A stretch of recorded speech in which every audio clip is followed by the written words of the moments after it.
欢迎来到走马观尘的频道。如果您喜欢这个频道，敬请点赞加订阅。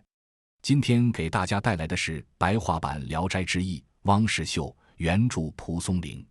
汪世秀是泸州人，他刚勇有力，能举起捣米用的石臼。他和父亲都擅长踢球。汪世秀的父亲在40多岁时，在渡钱塘江的时候不幸遇难沉江。89年后，汪世秀到湖南办事，夜晚船停泊在洞庭湖边上，只见一轮满月从东方升起，把一湖清澈的湖水映照得如同一条白链。汪世秀正在眺望湖面的时候，忽然看见湖水中跳出5个人来，他们拿着一张大席子平铺在水面上，大约有半亩地那么大。他们在席上摆上酒菜，酒器餐具因碰撞发出一些响声，但是这些声音很温厚，不像陶器和瓷器碰撞后发出的声音。过了一会儿，3个人坐在席子上饮酒，2个人站在旁边侍饮。坐着的3位中，一位身穿黄衣服，另外2位穿着白衣服，他们的头上都扎着黑色的头巾，头巾高耸，下面连着肩背，这种打扮非常稀奇古怪，无奈月色微茫，看不太清楚。2位侍者都穿褐色的衣服，其中一位像是儿童，另一位像是老翁。只听穿黄色衣服的人说，今晚月色太好了，足以供我们痛痛快快地喝上一场。一位穿白色衣服的人说，今晚的风景很像南海海神广利王在梨花岛设宴时的情景。3个人相互劝酒，举杯竞相痛饮起来，但是声音略有些小，最后小到完全听不见了。船工们见状都躲藏在船中，一动也不敢动。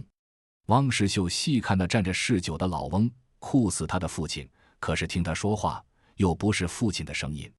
2更将近的时候，忽然听见一个人说，趁今晚明月当空，应该踢一场球作乐。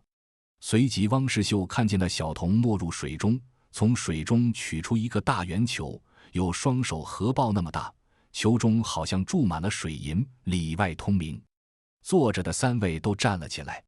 穿黄衣服的人招呼嗜酒的老翁过来一块踢球，老翁一脚就把球踢出1丈多高，球在半空中闪闪发亮，照得人睁不开眼睛。忽然球轰然从远处飞来，直落在汪世秀乘坐的船中。汪世秀只觉得脚尖发痒，飞起一脚用力踢去，只觉得这个大球又轻又软。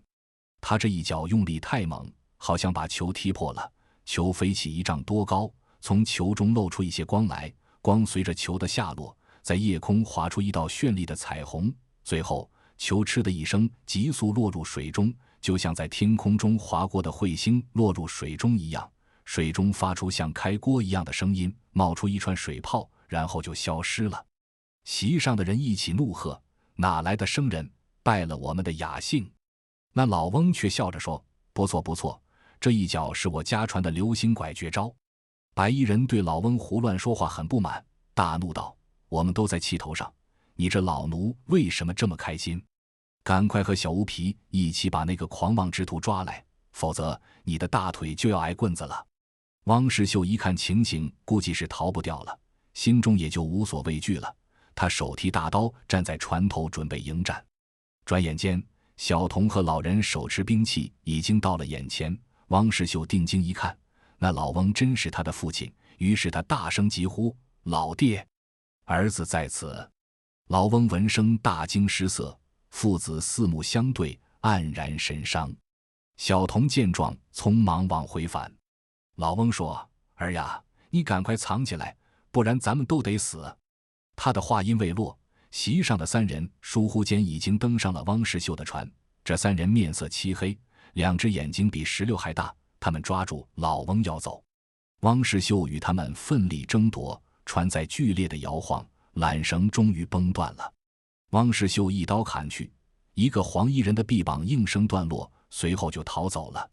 一个白衣人又奔着汪世秀杀来，汪世秀一刀砍下他的脑袋，脑袋落入水中，发出咕咚的声音，然后就沉了下去。